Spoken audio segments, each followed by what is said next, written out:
11 ವರ್ಷ ಸಾಕಿದ್ಯಲ್ಲೇ ನಿಂಗೆ. YouTube channel ಬಗ್ಗೆ ಹೇಳ್ಬೇಡ. ಹಾ ಆಕ್ಚುಲಿ ಅಂತ ಶ್ರೇಯಾ ಅವರೇ ಮಾಡಿ ಹೇಳಿ. ಶ್ರೇಯಾ ಅವರೇ ಯಾವ್ದಾದ್ರು ಒಂದು ಫೋಕ್ ಸಾಂಗ್ ಅನ್ನ ಹಾಡ್ಬೋದಾ? ಒಂದು ಹಾಡನ್ನ ಹೇಳ್ಬೋದಾ?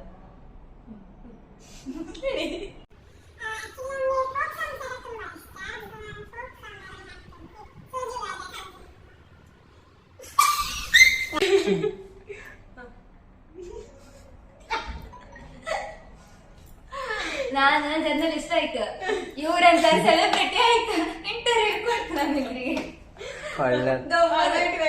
ಈಗ ಹಾಡ್ತೇನೆ ಅಂದವರ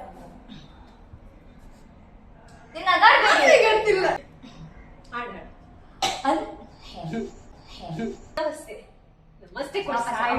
ಈಗ ನೀವು ವಾಪಸ್ ಸೊ ನಮ್ಮ ಜಾಗ್ರತೆ ನಾವು ಮಾಡ್ಕೋಬೇಕು. ಮತ್ತೆ ಬಂಗಾರಿ ರವಿ ಬಸ್ರೂರ್ ಅವರು